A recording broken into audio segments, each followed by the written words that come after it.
Te damos la bienvenida a tu programa Palabras de Vida Eterna. En esta oportunidad compartimos el libro de Apocalipsis, Itgalut, Revelación.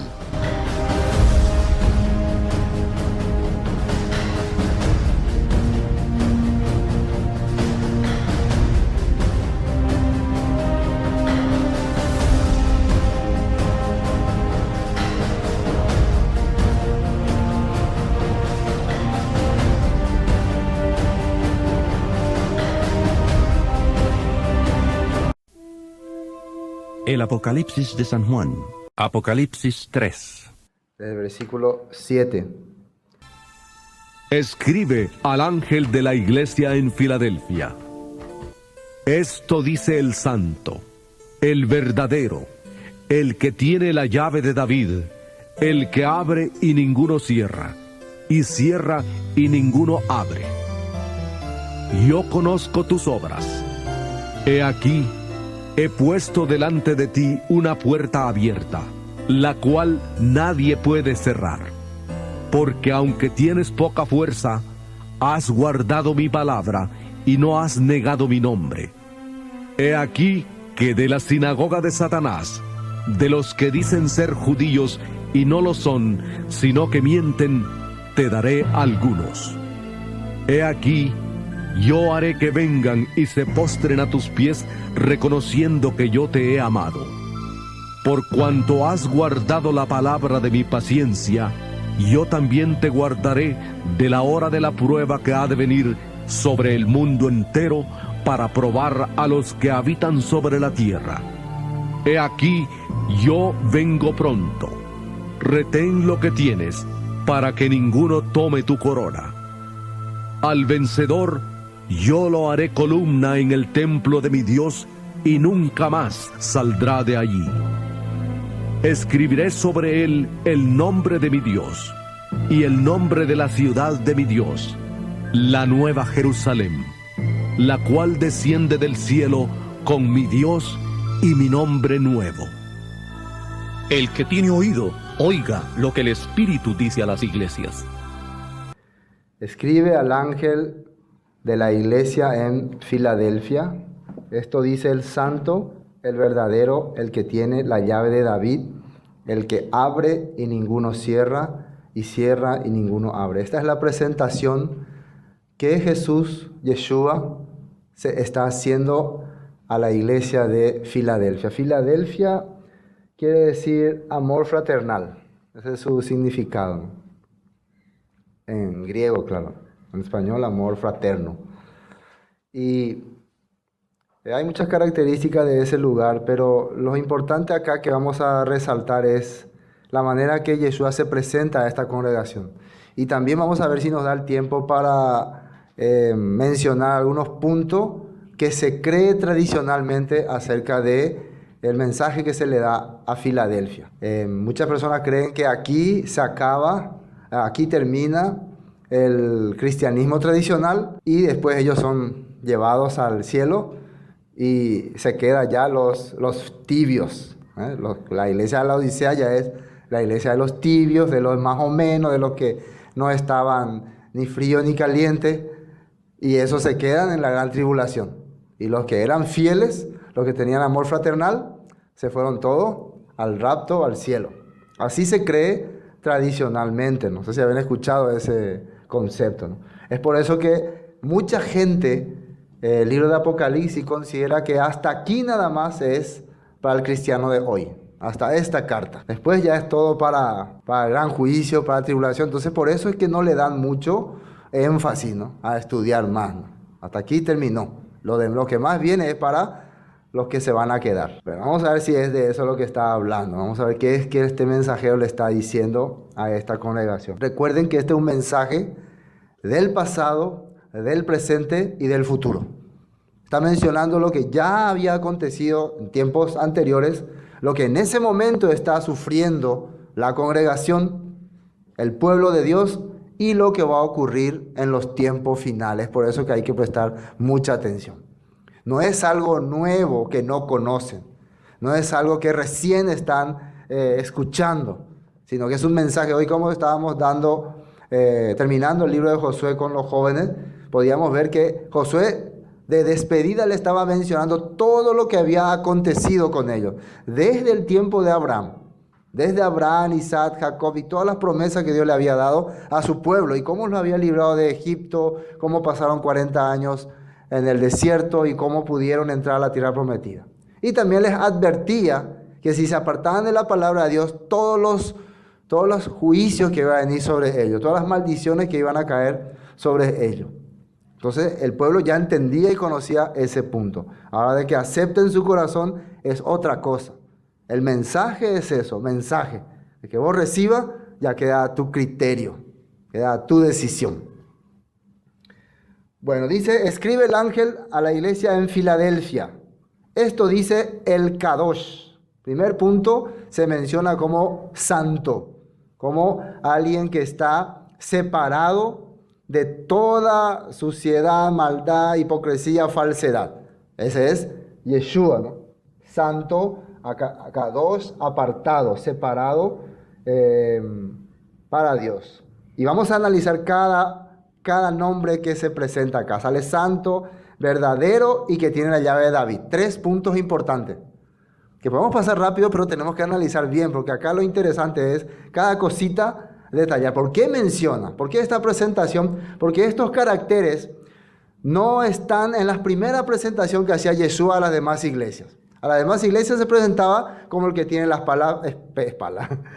como el que tiene la espada afilada, como el que tiene las 7 estrellas en la mano, el que está rodeado de los 7 candeleros. Así se presentó a las demás iglesias. Pero a esta iglesia Filadelfia, que tiene amor fraternal, se le presenta de esta manera, como el Kadosh, como el santo.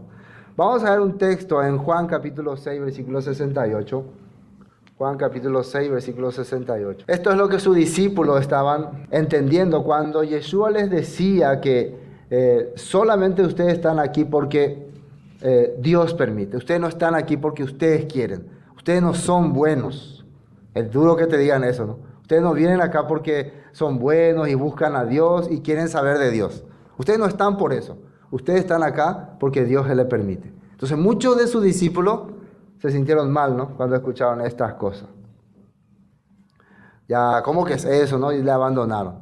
Entonces, Yeshua también le pregunta a los demás, los 12 que se quedaron, si ustedes también piensan igual que ellos, ¿quieren seguir o quieren irse también?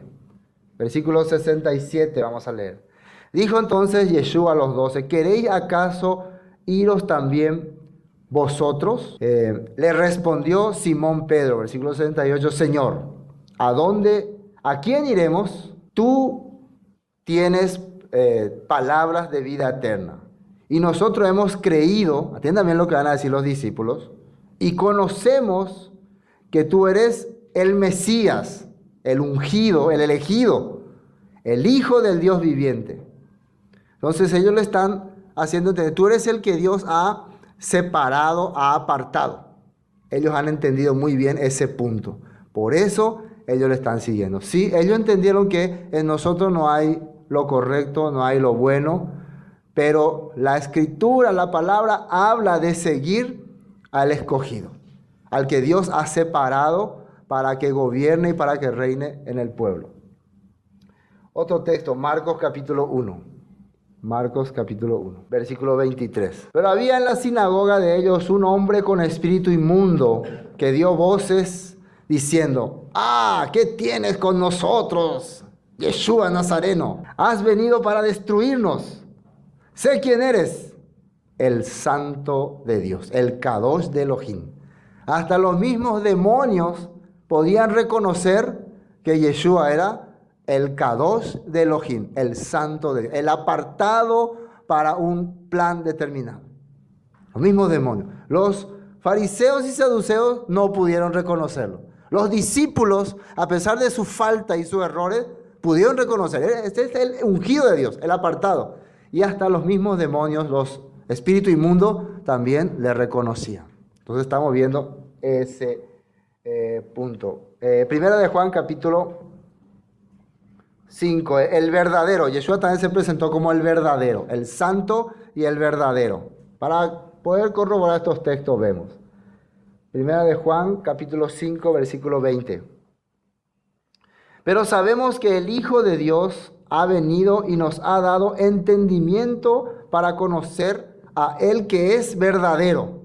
Y estamos en Él verdadero, en su Hijo, Yeshua HaMashiach. Este es el verdadero Dios y la vida eterna. Entonces, Juan está presentando también que Él vino para que podamos entender que Él es la verdad, que es el verdadero, y a través de la verdad poder obtener la vida eterna. Otra cosa que sí es muy interesante y vamos a tomarle más tiempo. Volvamos a Apocalipsis. Vamos a ver Apocalipsis. Ya vimos entonces Kadosh, Emet, verdad, y ahora el verdadero, el que tiene la llave de David, el que abre y ninguno cierra, y cierra y ninguno abre. ¿Quién sería David y por qué él tiene la llave de David? Esto es una frase que si no conocemos las Escrituras, si no sabemos los profetas, no sabemos la vida del rey David, no entenderemos de qué está hablando. ¿Qué simboliza la llave de David? ¿De qué está hablando? Imagínense que la cristiandad dice que para esta iglesia se le habló que ellos ya iban a ir al reino celestial, al cielo que está preparado allá en las nubes, volando como angelitos. Pero acá habla, Yeshua se presenta como el que tiene, como el santo, el apartado, el ungido, el que va a reinar, el verdadero, que tiene la verdad, el que lo que hace y dice es la verdad, es la Emet, y algo más interesante, tiene la llave de David. Si uno le preguntaba a cualquier persona, ¿qué es la llave de David? Es una llave que David usaba para abrir su casa. Y hay comentarios que dicen que realmente habían mayordomos que tenían el acceso al trono de David exclusivo. Y solamente algunos escogidos podían entrar con él, ¿no? Y eran así llamados y esas personas podían acceder al trono de David. Pero ¿será que de eso está hablando Yeshua? Él dice que es el que tiene la llave de David, el que abre y ninguno cierra, y cierra y ninguno abre. Por eso tenemos que ver los textos que nos dicen. Esta palabra, la llave, lo que representa una llave es control, entrada, también autoridad. Esa es la representación de tener la llave. Cuando alguien tiene la llave, ¿qué significa? Él es el que decide quién puede entrar, quién puede salir. Los guardiacárceles, por ejemplo, tienen la llave. Ellos tienen la autoridad, entonces, sobre las personas que están ahí. El que también controla, el que maneja todas las cosas, entonces yo tengo la llave. Siempre el jefe tiene la llave, ¿no? Entonces, cuando alguien quiere sacar algo al depósito, algo valioso, el jefe tiene que autorizar, ¿no? Entregando la llave. ¿Quién tiene la llave acá? Al jefe. Solamente a él puede pedirle. Entonces, ¿qué representa la llave? Autoridad. ¿Están entendiendo lo que estoy tratando de explicar, ¿no? Representa autoridad, control y entrada a un determinado lugar. Ya nosotros conocemos este tema, pero hay que ver cuidadosamente para poder otra vez captar y que quede en nuestro corazón. Todo esto se relaciona al reino. Todo lo que estamos viendo, el mensaje a las 7 iglesias, tiene que ver con el reino de Yeshua que va a establecer. Todo es así. Es increíble que durante mucho tiempo nosotros no hayamos podido ver estas cosas. Hayamos sido tan ciegos, ¿no? Increíble que la gente ve, lee y ve otra cosa. Satanás le muestra otra cosa. Bueno, vamos a un texto. Isaías capítulo 22. Isaías capítulo 22. Dice así. 22. Y pondré la llave de la casa de David sobre su hombro. Y abrirá y nadie cerrará. Y cerrará y nadie abrirá. Esto ya era una profecía, ¿no? En el pasado de que iba a tener acceso a un reino perpetuo que Dios había prometido a David. Y una vez que vos tengas acceso a ese reino, ya estás con seguridad allí. Otro texto, la promesa que le había dado Dios al rey David. Vamos a 2 de Samuel capítulo 7. 2 de Samuel capítulo 7. Esto Dios, a través del profeta Samuel, le mandó decir a David, después de que él fue fiel con él en todas las cosas y tenía el deseo de edificarle un templo, primeramente él establece una ciudad, la ciudad de Jerusalén, y ahí quiere edificar un templo para Dios. Tenía ese deseo, o sea, nacía de su corazón, y esto le agradó demasiado a Dios. Fíjense que durante 400 años el arca del pacto estaba en cortinas, en tiendas, imagínense. Durante 400 años era el lugar donde se venía y se hacía la adoración. Aunque ellos ya habían tomado el país, ya habían tenido control, ya edificaban ciudades, sus casas, pero nadie se acordaba de la tienda de Dios. Porque cada pueblo andaba en sus conflictos, alguno andaba adorando dioses, alguno andaba adorando estas cosas. Según el libro de Jueces, cada quien hacía lo que bien le parecía. Finalmente, cuando se establece un rey, el rey Saúl se preocupó más por sí mismo que por hacer las cosas que a Dios le agradaban. Se preocupó más por establecer su vida, su reino, su deseo, que por hacer lo que a Dios le agradaba. Entonces era un gobierno prácticamente descontrolado. Pero eso no quiere decir que no había gente que tenía un corazón apegado a Dios. En medio de tanta maldad y tanto desorden espiritual, Dios había manifestado hombres fieles. Y Dios estaba empezando a trabajar con ellos. Entre ellos estaba David. Por eso decía cuando le quitó el trono a Saúl, he puesto un hombre conforme a mi corazón. ¿Qué significa conforme a mi corazón? Que tiene mi deseo, que hace lo que yo quiero, que aplica las cosas que a mí me gusta. Ese es conforme a mi corazón. Y bueno, después de David tener este deseo, yo no solamente quiero vivir en un palacio, en una casa, y el tabernáculo de Dios, el arca del pacto está en cortinas, yo quiero edificarle una casa. Le nació ese en su corazón y eso le agradó a Dios. ¿Y qué promesa le da? Versículo 11, capítulo 7, versículo 11. Desde el día en que puse jueces sobre mi pueblo Israel, y a ti te daré descanso de todos tus enemigos. Asimismo el Señor te hace saber que Él te hará casa. Y cuando tus días sean cumplidos y duermas con tus padres, yo levantaré después de ti a uno de tu linaje, el cual procederá de tus entrañas, y afirmaré su reino. Afirmaré su reino, estableceré un reino que no tendrá derrumbe, no caerá. Esta es la promesa que Dios le está dando a David. Ya saben por qué, ¿no? ¿Alguien sabe por qué? ¿Qué hizo David para que reciba semejante beneficio? ¿Qué cosa hizo él? Solamente lo que a Dios le agradaba. No hizo nada especial. Uno puede decir, pero ¿qué es lo que hizo David? ¿Qué tan especial hizo? Nada especial, solo hizo lo que a Dios le agradaba. Él amaba el pueblo de Dios. Él defendía al pueblo de Dios. Él honraba las cosas establecidas por Dios. Él valoraba a cada ciudadano de su pueblo.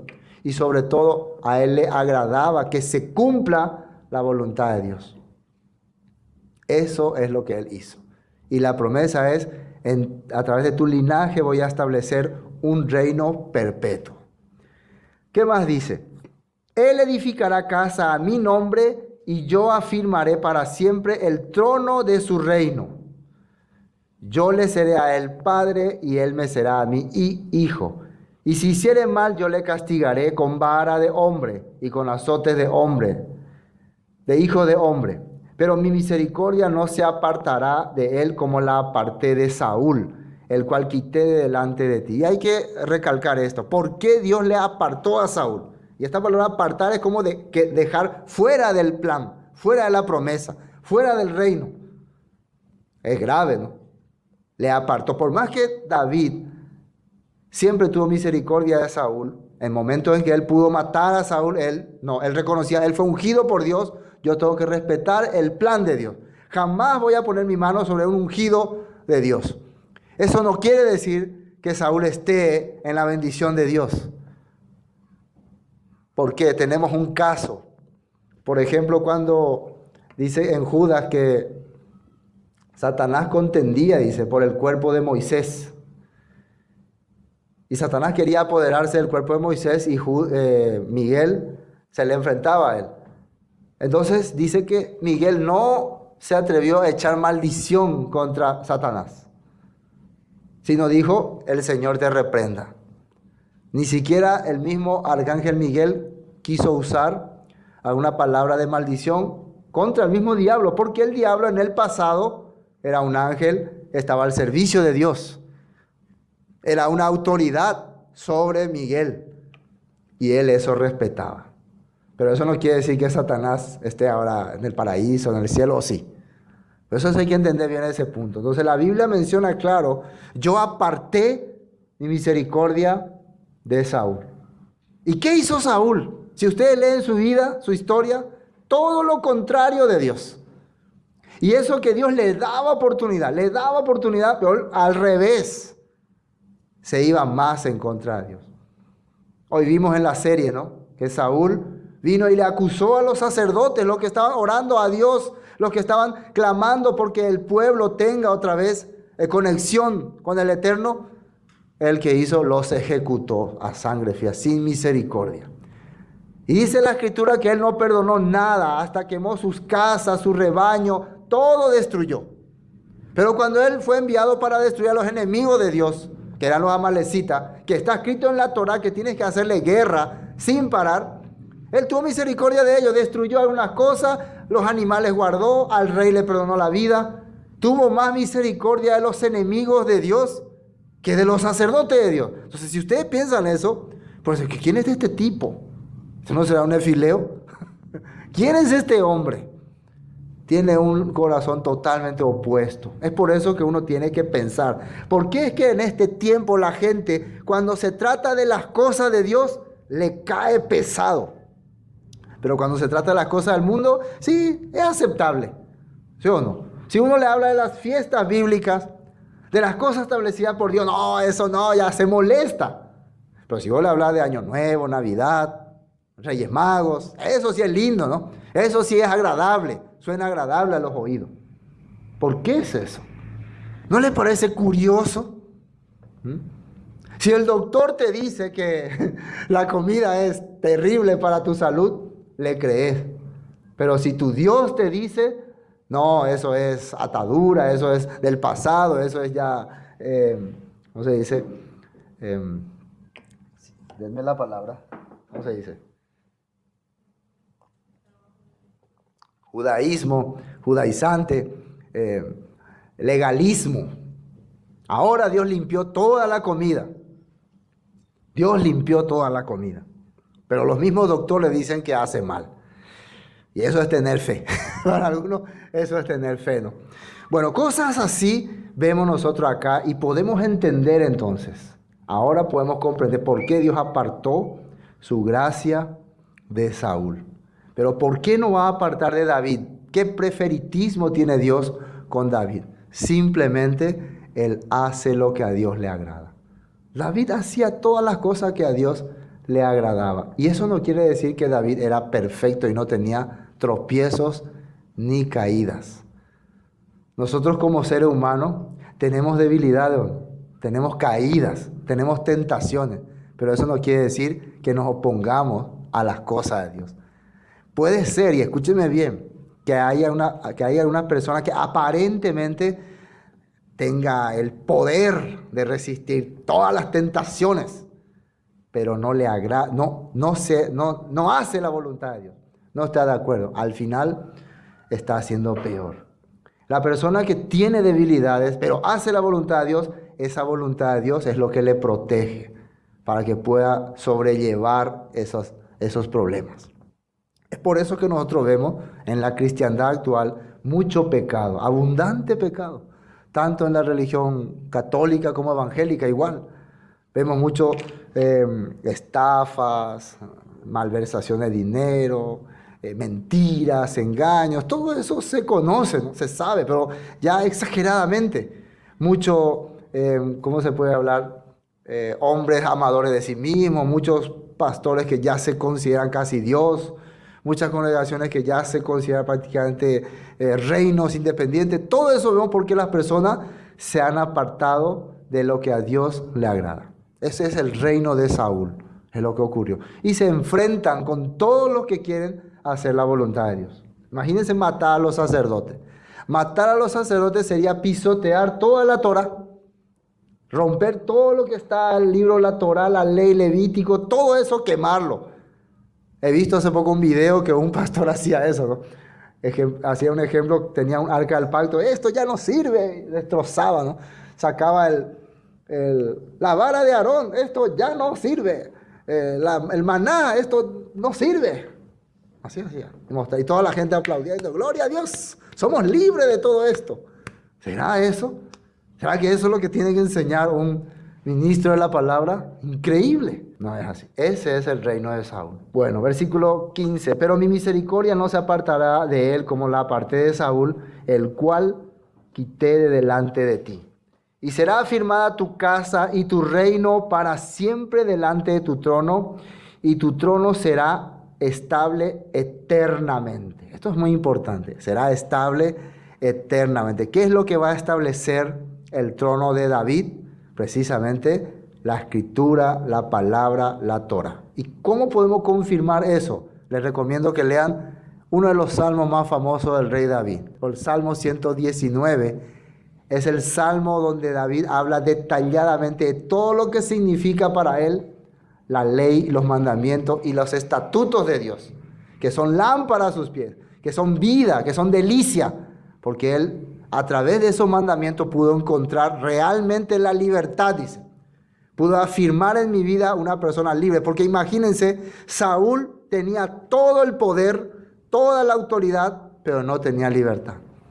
Primero vivía pensando que le iban a matar, vivía con una lanza todo el día a su costado, vivía atormentado por demonios, porque no vivía sujeto a los mandamientos de Dios. Pero David tenía paz en medio del desierto, en medio de hombres que le perseguían. Él tenía paz con Dios, porque estaba siendo iluminado por la lámpara de Dios. Amén. Eso era la verdadera libertad.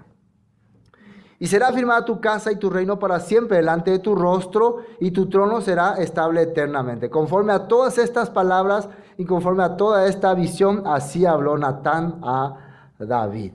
Y el rey se sintió muy emocionado. El versículo 18 dice: entró el rey David y se puso delante del Señor y dijo: Señor, Señor, ¿quién soy yo y qué es mi casa para que tú me hayas traído hasta aquí? Él se sintió, yo no soy la persona. Yo esto hice porque es mi deber. Porque como una persona servidora a Dios tenía que hacer, tenía que vivir, tenía que creer esto. Esto es muy importante. Pero hay más. Lucas capítulo 1, versículo 31. El ángel Gabriel se aparece a María y le da una palabra profética muy importante. Nunca antes hemos mencionado profundamente esto, pero podemos darnos cuenta que aquí se estaba confirmando esto que acaba de decirle el profeta Natán al rey David.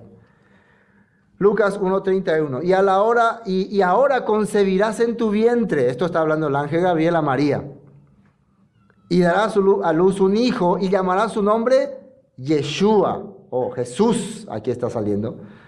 ¿Y quién será este Yeshua? ¿Quién será este Jesús? ¿Quién es él? Este será grande.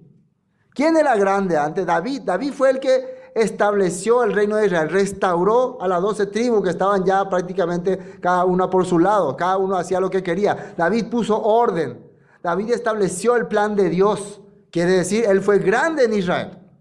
¿Sí o no? Este será grande y será llamado Hijo del Altísimo. Y el Señor Dios le dará, fíjense ahí, el trono de David, su padre. ¿Qué representa el trono de David? Gobernar a las 12 tribus de Israel. ¿De quién estamos hablando? De Yeshua. Para que queden claros, no, de Yeshua, trono de Israel. ¿De qué está hablando este pastor? Acá está diciendo en la Biblia. La gente, Jesús vino y murió en la cruz, está en el cielo y ahí nosotros vamos a ir a reinar. No Israel, vamos a reinar todo el mundo y todos los ángeles. Otro concepto totalmente raro nosotros tenemos. Pero cuando leemos esto parece como que, sí, pero estos son, ¿cómo se puede decir? Simbólicos o son solamente frases así, palabras de, pero la realidad es que son un montón de hombres con vestiduras blancas que van a estar con palmas diciendo gloria a Dios por los siglos, amén. Y eso es la vida eterna. Decir toda la vida gloria a Dios, gloria a Dios. Bueno, pero vemos que lo que el ángel no miente, y es el mismo ángel que 490 años atrás le había aparecido ¿a quién? ¿A quién? A Daniel, dándole la misma palabra de que iba a venir un libertador. ¿Y Daniel qué estaba haciendo en aquel momento? Orando y clamando a Dios, porque el pueblo estaba desviándose de la verdad. Estaba reconociendo su maldad y su pecado. Y ahí le llega esta promesa. ¿Qué creen ustedes que María estaría haciendo? El nombre María, Miriam, ¿no? Viene de amargo, sufrimiento, dolor. Cuando sus padres le ponen ese nombre es porque ellos consideraron que estamos en un tiempo de angustia, en un tiempo de dolor, en un tiempo en que nuestro pueblo se ha apartado de la verdad. Entonces cada vez que Miriam podía recordar su nombre, ¿qué podía entender? Necesitamos tu gracia, Señor. Cuando Ana también oraba, y recuerden cuando veamos, si ustedes leen todo el capítulo 31, las mismas palabras que Ana, la madre de Samuel, clamaba, hacía un cántico, las mismas palabras menciona también Miriam. Las mismas palabras. También Ana necesitaba que Dios obre en su vida para que pueda ser madre, pero no solamente para que pueda ser madre, sino para que ese niño que nazca sea una esperanza para el pueblo de Israel. Por eso ella había prometido que el niño que Dios le dé lo va a entregar para el servicio de Dios toda su vida. ¿Por qué? Porque eso es lo que le hacía falta al pueblo de Israel. Alguien que realmente dedique su vida a Dios. Ya el sacerdote Elí con su hijo, puro corrupción, puro el pueblo ya tomaba como broma las cosas de Dios. Como hoy. Hoy la iglesia evangélica es cualquier cosa. Hay chistes, bromas y todo es juego. Todo es religiosidad. No hay más quien dedique su vida. Y eso era el sufrimiento de Ana. Aparte que no podía tener hijo, su sufrimiento era ver la corrupción que había en su pueblo. Por eso su pedido era, dame un hijo. Y ese hijo lo voy a dedicar, voy a entregar para que sea dedicado solamente para Dios. Así le había dado. ¿Quién es este niño? Continuemos. 32. Este será grande y será llamado Hijo del Altísimo, y el Señor Dios le dará el trono de David su padre. Recuerden que a David se le prometió que su reino sería estable, se levantaría alguien de su linaje que iba a reinar para siempre. ¿Y dónde va a reinar? Reinará sobre la casa de Jacob. Ya, otra vez, si vos no entendés qué es la casa de Jacob, otra vez te vas a quedar en el aire. ¿De qué está hablando? ¿Cuál es la casa de Jacob? No sé si hay que ir a buscar la casa de Jacob. ¿Quién es Jacob? Jacob es el hijo de Isaac, que después Dios le cambió el nombre a Israel. Le cambió el nombre a Israel. Eso es muy importante entender. 33. Y reinará sobre la casa de Jacob para siempre. Volviendo al tema, Jacob era el hijo de Isaac, que después le cambió el nombre a Israel. ¿Quién es Israel? Del que salieron las 12 tribus. Entonces, cuando dice que va a reinar sobre la casa de Jacob, se refiere que va a reinar sobre las 12 tribus de Israel. ¿Por qué? Porque David reinó sobre las 12 tribus de Israel.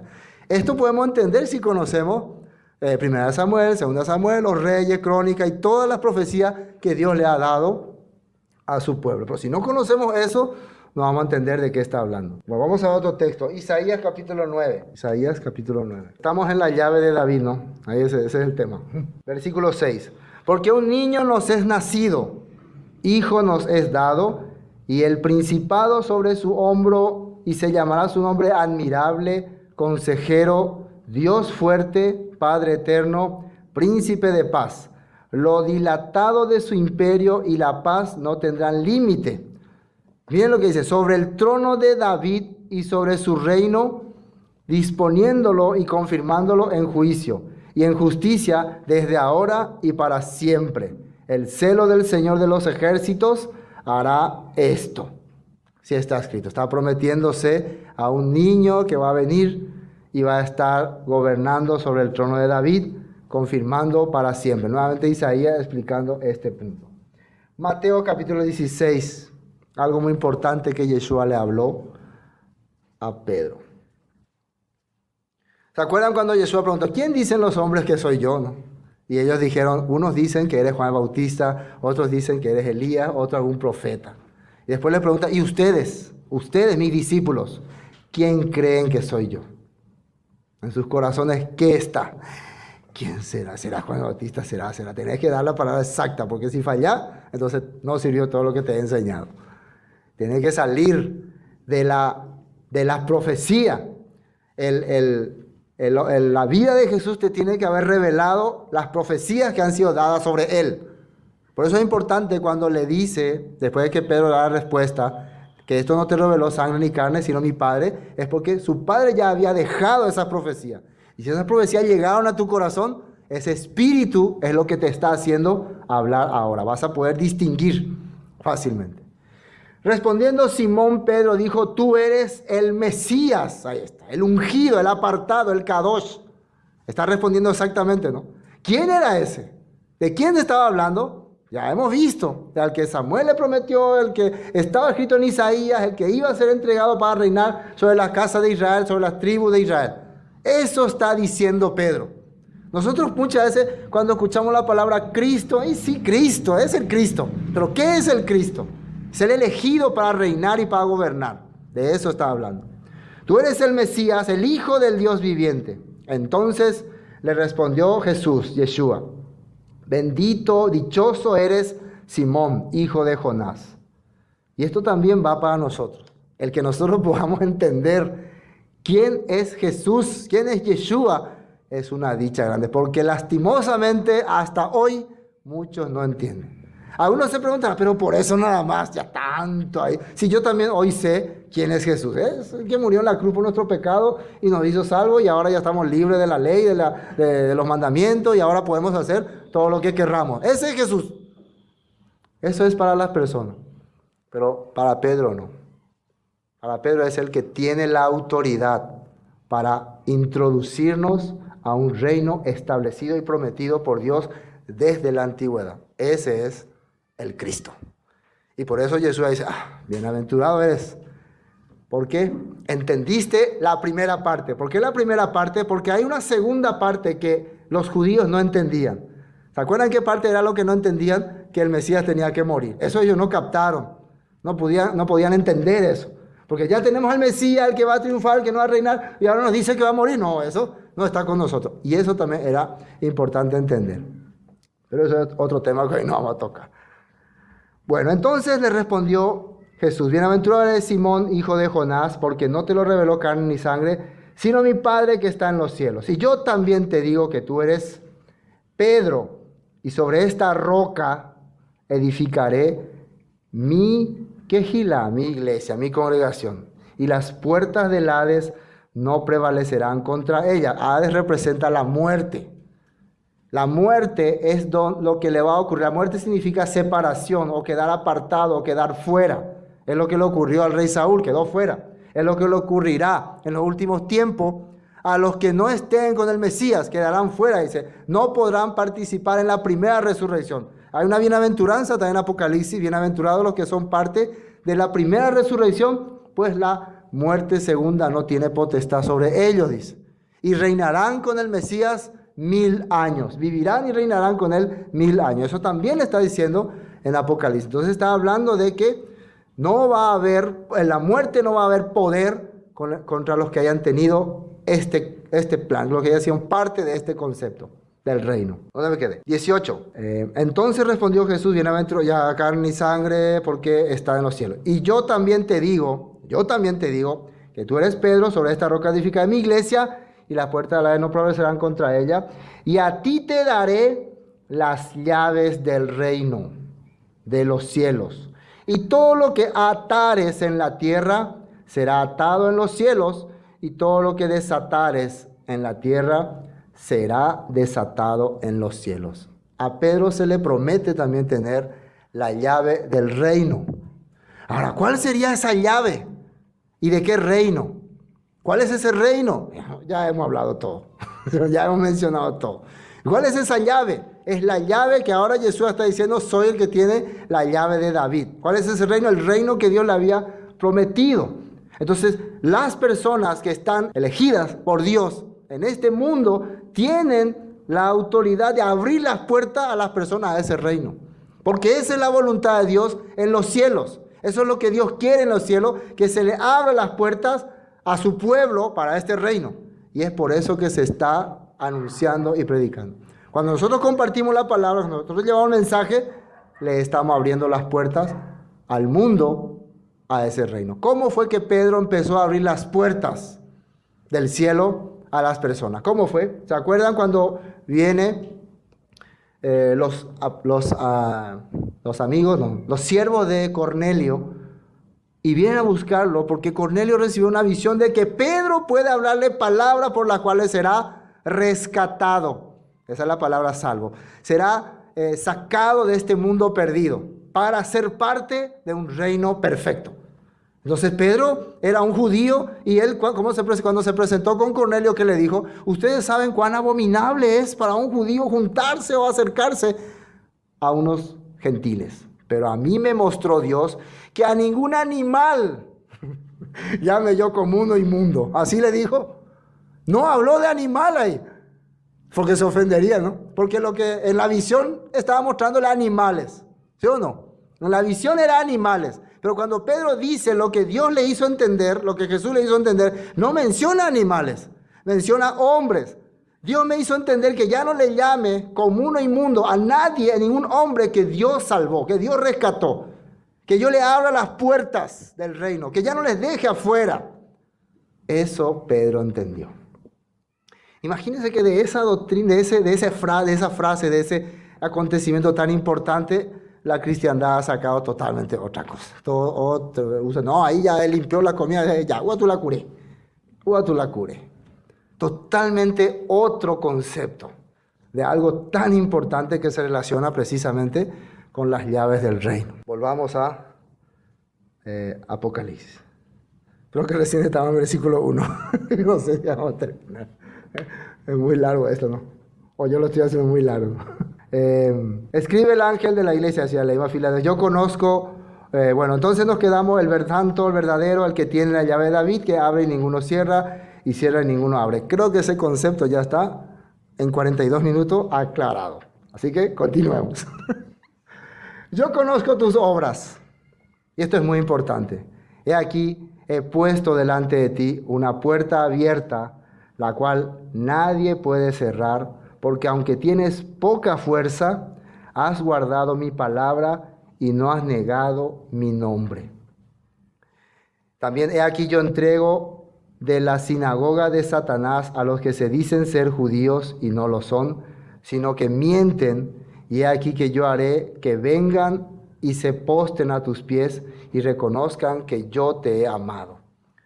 A esta iglesia no le da una advertencia, pero tengo algo contra ti. No le dice así, al contrario. Le dice que, en el versículo 8, conozco tus obras, te abro las puertas.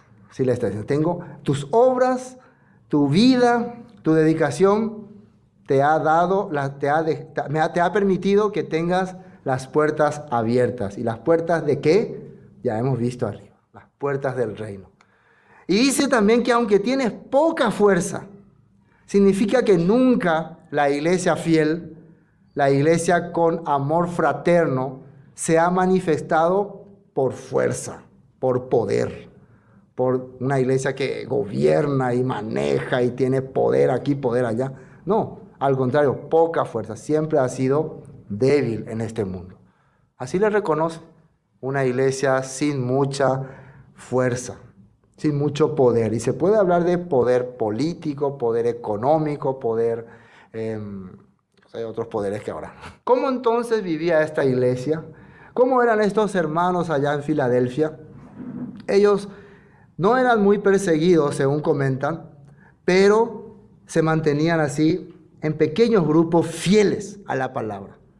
No abandonaban, no retrocedían, y la mayoría de ellos se dedicaba a servir a los demás, a buscar. Esta era una de las iglesias que ayudaba a los perseguidos, ayudaba a los que estaban teniendo conflictos, a los que estaban teniendo muchas dificultades.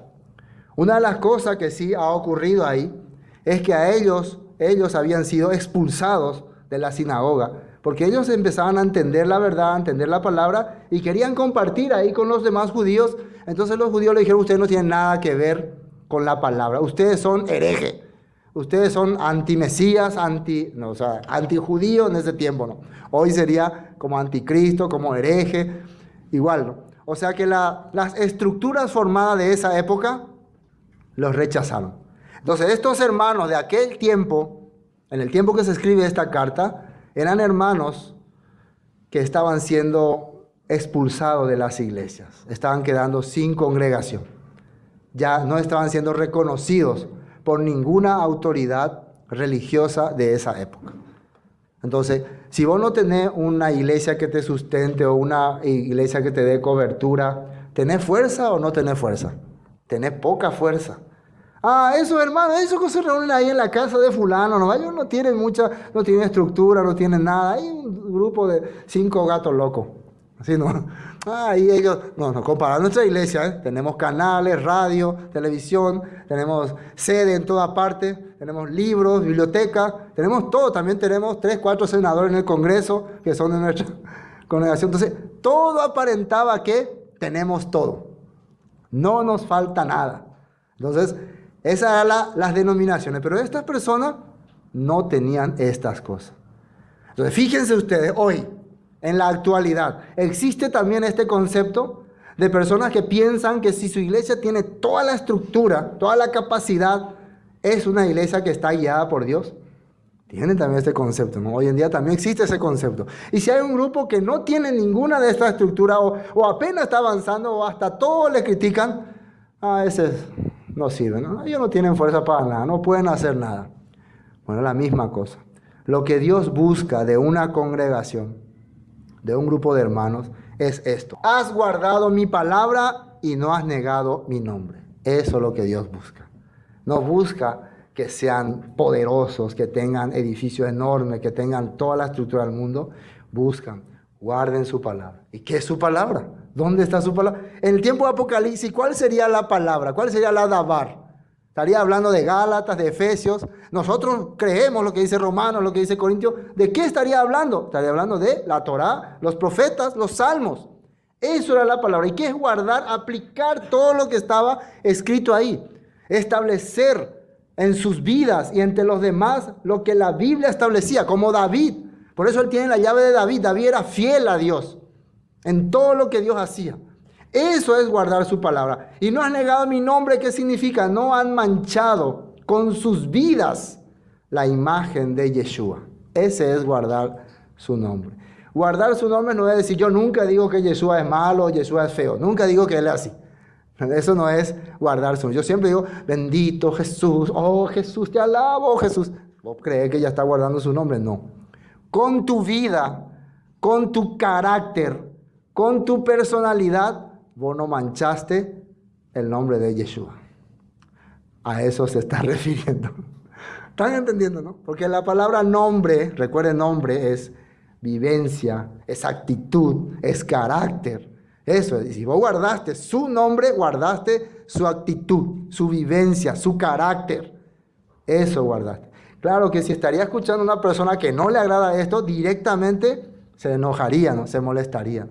Pero si está escuchando a una persona que quiere acercarse a Dios, quiere conocer más de Dios, si no es así, va a buscar esto. Va a tratar de ser esta persona. Por eso está esta carta. Para eso fue enviada. Si no están viviendo así, como los de Filadelfia, si están viviendo como los de Pérgamo o como los de otros, sean como ellos. Por esto la carta quiere que se le lea a todas las iglesias, por más que va individualmente para algunas, pero el mensaje va para todas. A nosotros queremos recibir un mensaje así como se le dio a la iglesia de Filadelfia. Yo quiero tener ese mensaje. Entonces adquieran ese estilo de corazón. Bueno, veamos algunos textos que nos acerquen a esto. Romanos capítulo 2. Esto es lo que Pablo está diciendo de quién es un verdadero adorador. Por la palabra judío quiere decir alguien que alaba a Dios, ¿no? Alguien que le da alabanza a Dios. Pues no es judío el que lo es exteriormente. Hablando acerca de estos judíos que se presentaban como judíos, como fieles, pero estaban expulsando a los hermanos, dejándole fuera. No se preocupen. Esta gente no son judíos. Esta gente no son verdaderos adoradores. Porque el verdadero judío, ¿quién es? Ni es la circuncisión la que se hace exteriormente en la carne, sino que es judío el que lo es en lo interior.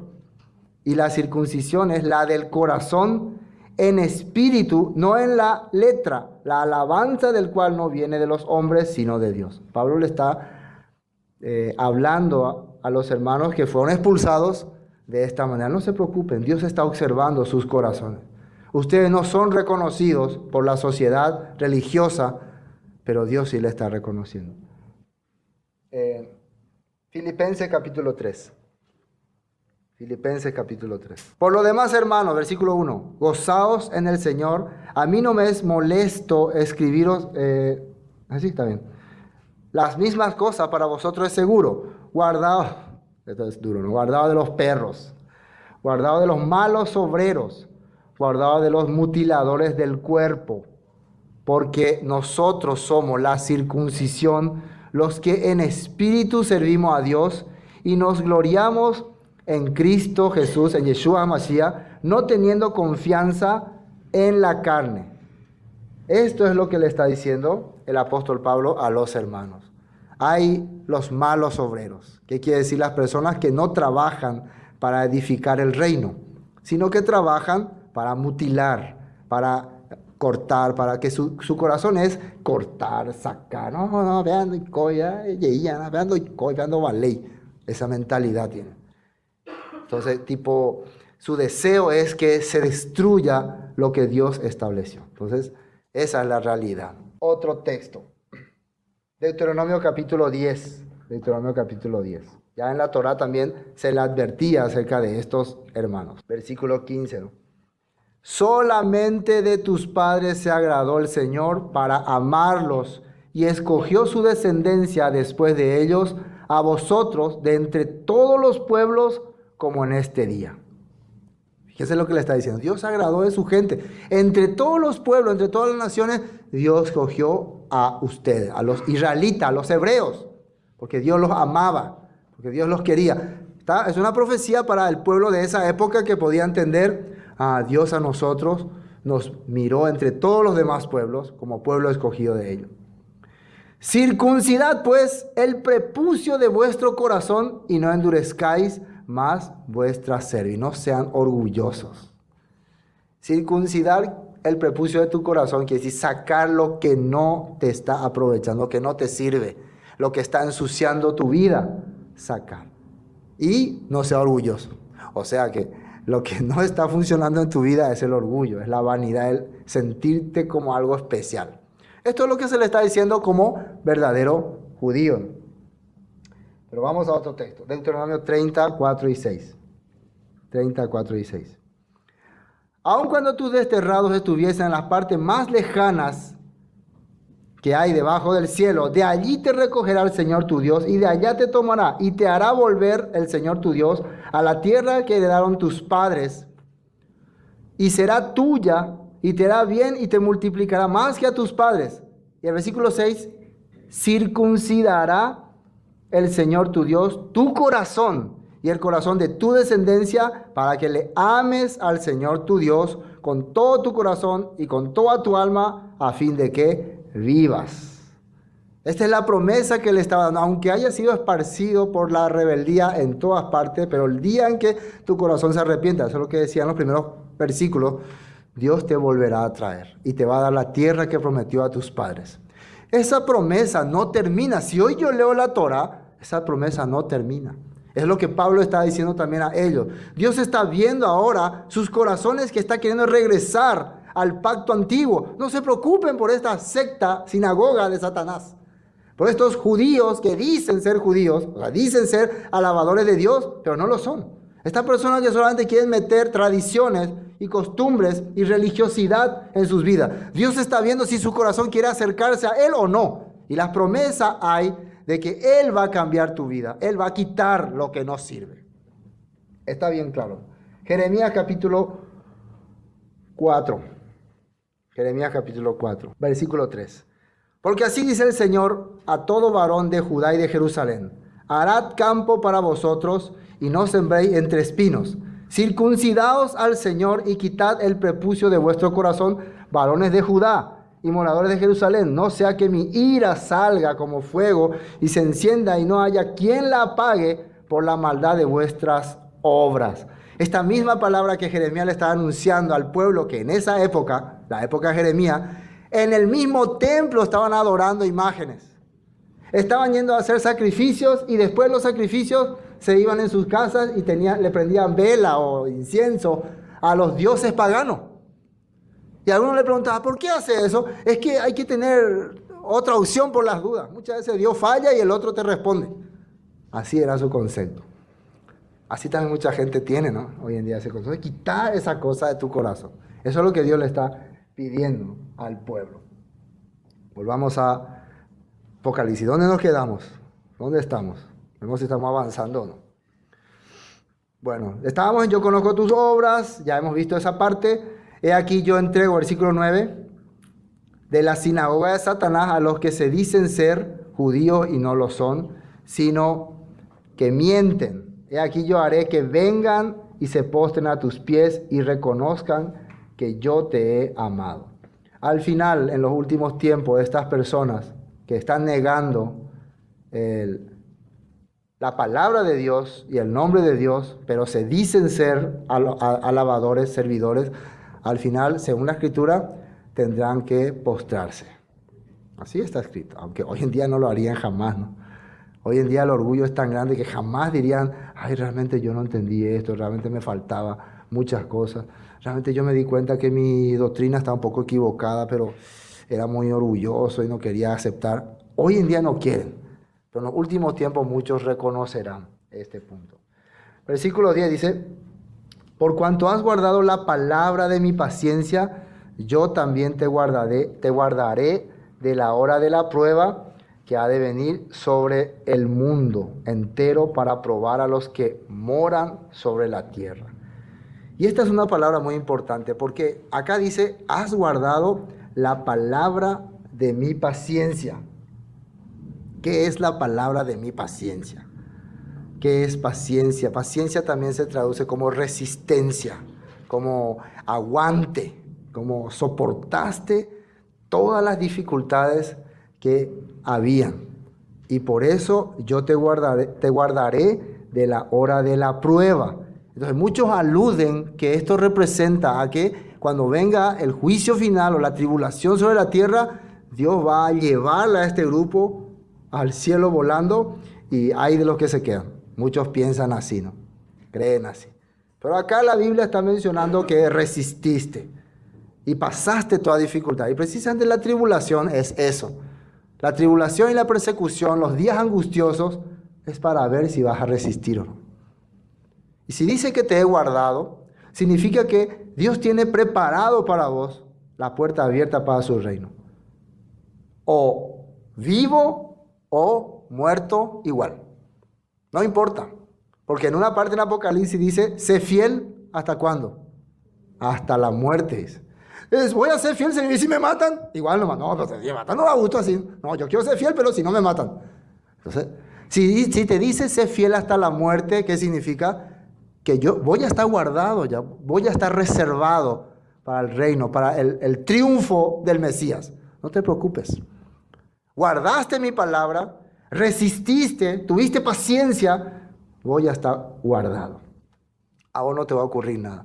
Porque mucha gente piensa que en la gran tribulación, los escogidos no les va a pasar nada. Realmente muchos van a ser perseguidos, muchos van a entrar en cárceles, muchos van a ser muertos, muchos van a ser decapitados.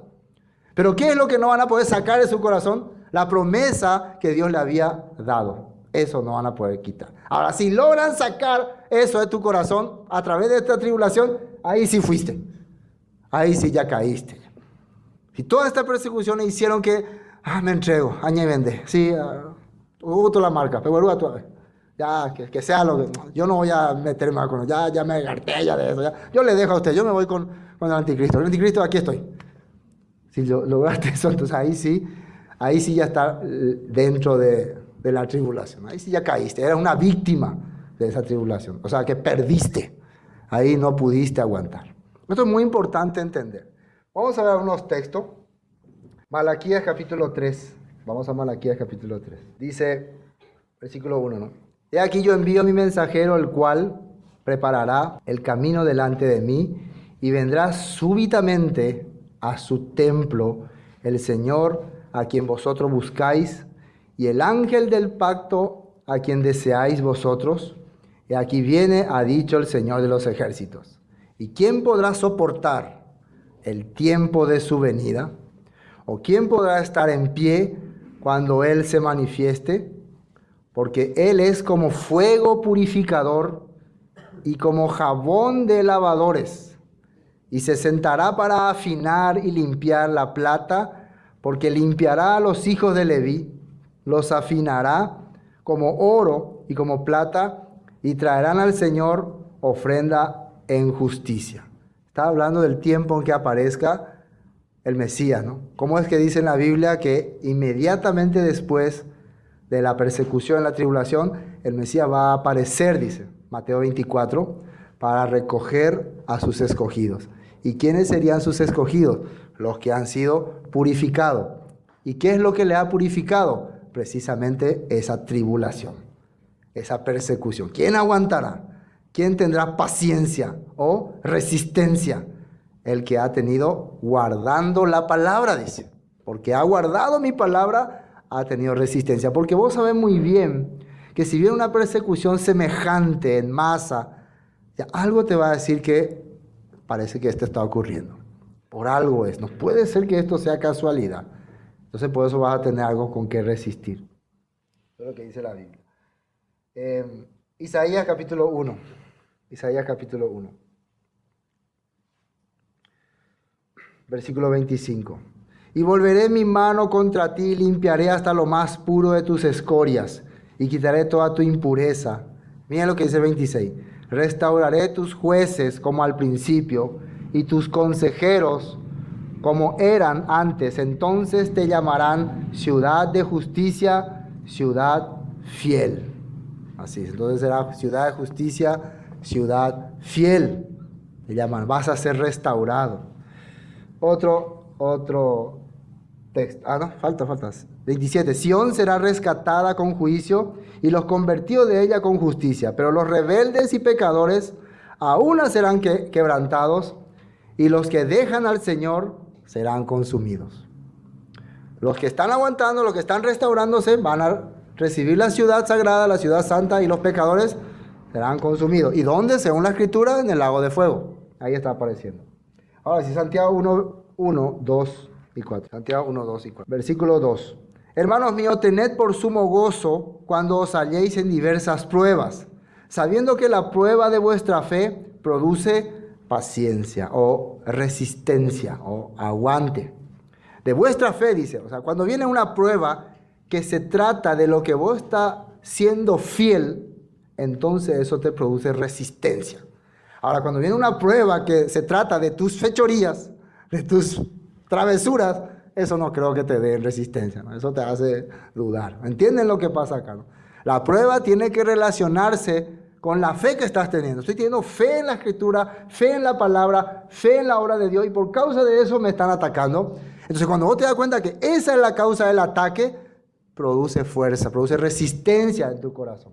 Y dice que tenés que sentirte con gozo, sabiendo que la prueba de vuestra fe produce resistencia, paciencia. Mas tenga la paciencia su obra completa, para que seáis perfectos y cabales sin que os falte cosa alguna. Cuando empieza a haber resistencia en tu corazón, entonces dice que nada te va a faltar. No vaya a preocuparte. Aguantar ponao, no faltamos ahí debe, baebe, dice la Biblia. Romanos 5:3. Romanos 5:3. Y no solo esto, versículo 3, sino que también nos gloriamos en las tribulaciones, sabiendo que la tribulación, atiendan bien esto, produce paciencia. Entonces, si la iglesia está esperando salir de la tribulación, entonces esa iglesia, esa comunidad, esa congregación no va a ser una comunidad resistente, no va a ser purificada. Es cierto, hoy nosotros podemos pensar, pero si viene eso que vos decís, pastor, que dice la Biblia, dai, poigo aguantande, los mitados bebé paito cañin baiteta. Apenas con alguna cosita grave acá ya lo bebé se maina.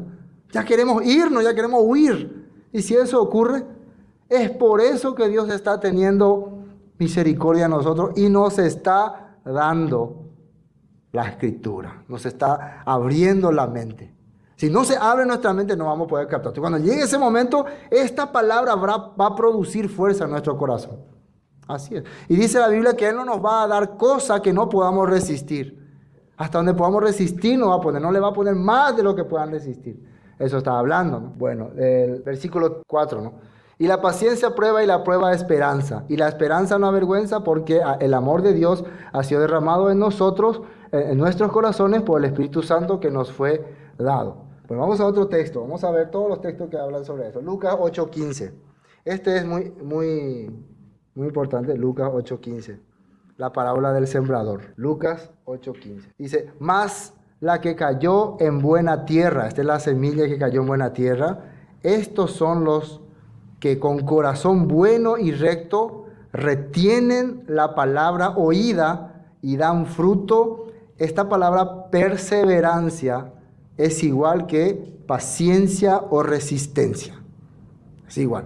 Entonces la semilla que cae en una buena tierra. ¿Qué es una buena tierra? Una tierra labrada, limpiada, que se sacó todas las malezas, que está preparada, floja. No es una tierra dura. Entonces, esa tierra, esa clase de tierra, cuando recibe la palabra, el resultado es fruto, dice, con paciencia, perseverancia, con aguante, con persistencia. Eso es lo que en la parábola del sembrador estamos viendo. Lucas 21:16. Miren lo que dice el versículo, dice, mas seréis entregados aún por vuestros padres y hermanos y parientes y amigos, y matarán a algunos de vosotros. Así está diciendo ahí. No dice a todos. Ojalá no sea yo. Pero a algunos de vosotros sí. Y eso son pruebas de que realmente se está cumpliendo esta palabra. No se preocupen, dice. Esto es palabra de Yeshua. Él mismo dice que tus propios parientes te van a entregar en aquel día. Aquí está uno de los que cree en estas cosas raras. Aquí, agárrenlo, policía, venga. Porque también tus parientes van a creer que están haciendo algo bueno. Ellos no van a creer que están haciendo algo malo. Ellos van a pensar que están ayudando a la sociedad. Así van a creer. Y algunos amigos, y matarán a algunos de vosotros, y seréis aborrecidos de todos por causa de mi nombre. Recuerden, nombre es vivencia. Por causa de vivir como yo quiero, la gente te va a aborrecer. Eres picondé, veía cosa. De tabú picondé. ¿Por qué no celebramos la Navidad? Antes daba gusto con ustedes porque en su casa todo era lindo, agradable. Ahora caigüe con ustedes, no da gusto. Aburridos son. Ya no quiero más visitarles. Ni chorizo no comen más. Qué gente más rara. Les lavaron el cerebro. La gente te va, por cosa tan insignificante, va a empezar a aborrecerte. Así. No te va a aborrecer si vos le invitás a tomar una cerveza y a bailar hasta medianoche, peor gata. Pero si vos empezás a cambiar ese estilo de vida, ya ahí sí, no te juntes con la chusma, Kiko. Así mismo, ya no te van a querer. Así que prepárense, prepárense. Pero ni un cabello de vuestras cabezas perecerá. Y este no perecerá otra vez. Se refiere a la promesa que Dios ha dado. Dios te ha prometido el reino. Y sea que muera o sea que esté vivo, ahí vas a estar. Y si te moriste, ¿qué pasó? De la tumba te va a sacar. ¿Acaso no está escrito eso en Ezequiel? No te preocupes, pueblo mío, te sacaré de vuestro sepulcro y te daré mi espíritu y te daré el reino de David y habitará en la casa de Jacob. Así está escrito en Ezequiel 37, según la escritura. Con vuestra paciencia, fíjese otra vez esa palabra, ganaréis vuestras almas. ¿Qué es paciencia? Resistencia, perseverancia. ¿Quieren ganar sus almas, su ser verdadero?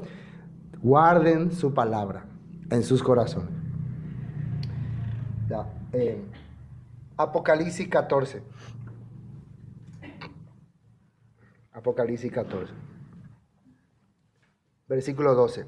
Aquí está la paciencia de los santos, los que guardan los mandamientos de Dios y la fe de Yeshua. La fidelidad que tuvo Yeshua hacia su Padre, de seguir su palabra al pie de la letra, de debatir con los fariseos cuando veía que ellos estaban contradiciendo la Escritura. Jesús nunca discutió con los fariseos alguna ley establecida por norma humana. Jesús debatía cuando ellos querían cambiar lo escrito, lo establecido por Dios, por sus tradiciones. Ahí él discutía. Cuando la gente dice que Jesús no guardó el Shabbat, que él transgredió el Shabbat, él no estaba haciendo eso. Y los mismos fariseos sabían que él no transgredía el Shabbat, porque si él estaría transgrediendo el Shabbat, lo hubieran apedreado. Lo que él estaba transgrediendo era una halajá, una interpretación hebrea que dice que en Shabbat, según la interpretación hebrea, no hay que hacer esto. Ellos dicen, eso él estaba contradiciendo. O eso él no estaba aceptando. Y eso es lo que, por eso él nunca quebrantó el día de reposo. Dice, aquí está la paciencia de los santos, los que guardan los mandamientos de Dios y la fe en Jesús. Vamos a volver a Apocalipsis, ya vamos a terminar. Bueno, aquí yo entrego de la sinagoga de Satanás a los que se dicen ser judíos y no lo son, sino que mienten. Mienten, dice. Aquí yo haré que vengan y se postren a tus pies y reconozcan que yo te he amado. Por cuanto has guardado la palabra de mi paciencia, ya hemos visto eso, yo también te guardaré de la hora de la prueba que ha de venir sobre el mundo entero para probar a los que moran sobre la tierra. Y aquí yo vengo pronto, versículo 11. Retén lo que tienes para que ninguno tome tu corona. ¿Y qué es la corona que Dios te está preparando? Y ahí podemos entender por qué una corona. ¿A quién se le da corona? A un rey. ¿Se acuerdan cuando en Éxodo 19 Dios le llama a ese pueblo y le da una promesa que si ustedes guardan mi pacto y hacen toda mi voluntad, ustedes serán un reino de sacerdotes y de gente santa? Es un reino. Quiere decir que de ellos iban a ser reyes establecidos. Iban a ser gobernantes con Yeshua. Iban a ser ministradores con él. Por eso cuando uno venció con Yeshua, ha recibido su corona. Su primer apóstol Pablo hablaba de recibir una corona. Y también decía que en una carrera se le da la corona al vencedor, al que llegó a la meta. Entonces de eso está hablando, ¿no? Aquí. Santiago 1.12 dice, bienaventurado el varón que soporta la tentación, porque cuando haya resistido la prueba, recibirá la corona de vida que Dios le ha prometido a los que le aman. ¿Qué necesita para recibir esta corona? Resistir, ¿qué dice? La tentación. ¿Qué es la tentación? Hay muchas tentaciones. Tentación a volver al mundo, tentación a hacer las cosas que mi carne quiere. Bueno, vos resistís eso, estás siendo preparado para recibir esa corona. Y 2 Timoteo 4:7, el apóstol Pablo hablando de sus últimos días. Y miren lo que él dice. Y siempre yo digo que ojalá este sea nuestro testimonio en los últimos días de nuestra vida. Amén. He peleado, versículo 7, la buena batalla. He acabado la carrera. He guardado la emuná, la fe, la fidelidad a la escritura. Por lo demás me está guardada la corona de justicia, la cual me dará el Señor, juez justo, en aquel día, y no solo a mí, sino también a todos los que aman su venida. ¿Para qué Él viene? Él viene para recompensar a los que han aguantado, soportado. Y si me he muerto, igual, porque Pablo ha muerto. Entonces, ¿cómo Pablo dice que va a recibir esto? De la tumba. Pablo Pepe. ¿Se acuerdan que le dijo Dios a Daniel en los últimos tiempos? Al final de los tiempos recibirás tu heredad, le dijo. Al final de los tiempos. Entonces Dios le prometió, no te preocupes, Daniel, porque el deseo de Daniel era volver a Israel, volver a Jerusalén. Peamente se la hipotada a Dios. Pero al final él murió en Babilonia. No te preocupes. En los últimos tiempos vos vas a recibir tu heredad, tu propiedad, tu corona. Es la misma promesa que le está dando a todos. Terminemos Apocalipsis. Falta poquito. Por cuanto has guardado la palabra de mi paciencia, yo también te guardaré la hora de la prueba que ha de venir. Versículo 10, ¿no? Sobre el mundo entero para probar los que moran sobre la tierra. He aquí yo vengo pronto. Retén lo que tienes para que ninguno tome tu corona. Al que venciere, yo le haré columna en el templo de mi Dios. Otra vez las promesas. Recuerden que cada carta tiene una promesa. Acá la promesa es, te voy a hacer columna. Al que venciere yo le haré columna en el templo de mi Dios y nunca más saldrá de allí. Y escribiré sobre él el nombre de mi Dios y el nombre de la ciudad de mi Dios, la nueva Jerusalén, la cual desciende del cielo de mi Dios y mi nombre nuevo. También la Biblia dice que Yeshua va a tener un nombre nuevo. ¿Cuál es un nombre nuevo? No sé, porque acá dice que va a ser nuevo. Si supiera ya no sería nuevo, ¿no? Pero él va a tener un nombre nuevo. Entonces ese nombre que él tiene ahora es con un propósito, es un objetivo. El nombre de Yeshua es Salvador, el que rescata. Él lo que está haciendo es, nos está rescatando de este mundo corrompido. Pero lo interesante acá es la promesa. Vencer, ¿qué significa? Una vez más, si te hace parte de Israel. Es el nombre que se le dio a Jacob, el vencedor. Si te hace parte de los vencedores de Israel, vas a ser columna en el templo de Dios. ¿Y qué significa la columna? ¿Qué es una columna? ¿Ustedes entienden qué es columna? Es algo muy especial. Es autoridad. La columna representa autoridad. La Biblia dice que nosotros hemos sido edificados bajo la enseñanza en Efesios 2:20, así no, de los apóstoles. Bajo esa enseñanza hemos sido edificados. Pero en Gálatas capítulo 2, versículo 9, quiero mostrarles quiénes eran llamados columna.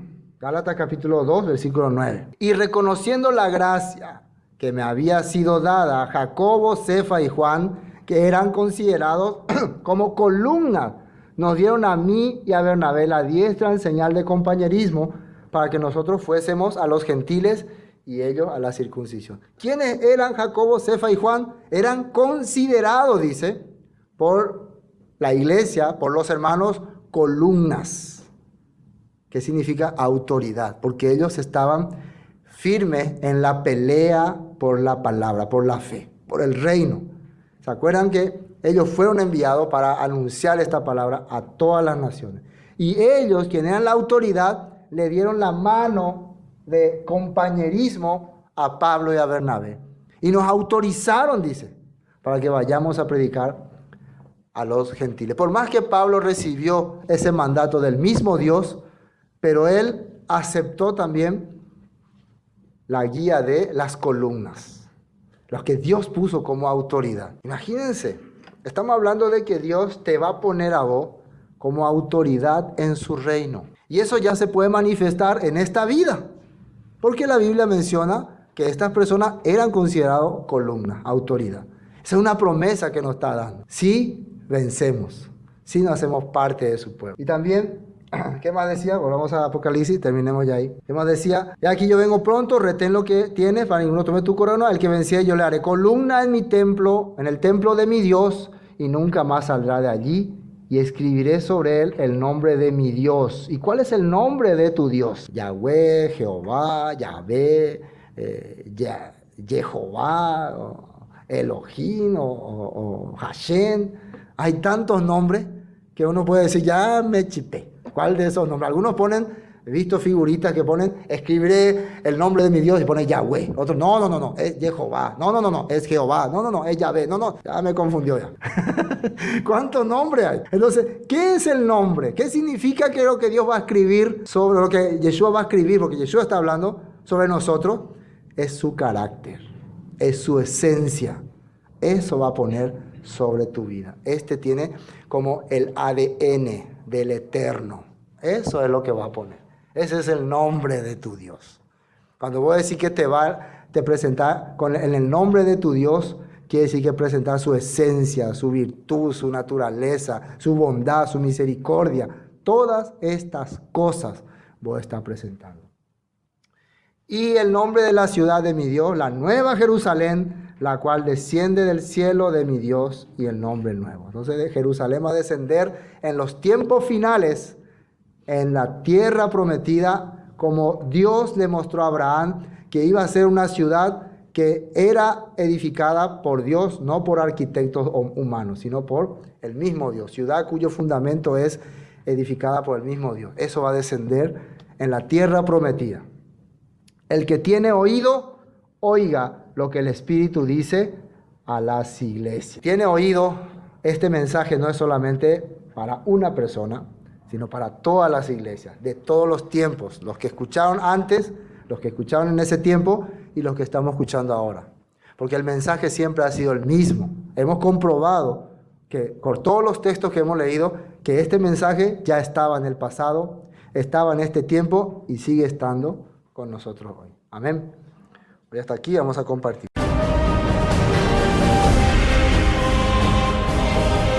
Esto fue Palabra de Vida Eterna, con el estudio del libro de Apocalipsis, Revelación. Para cualquier información, 0981 60 46 77. Bendiciones y hasta pronto.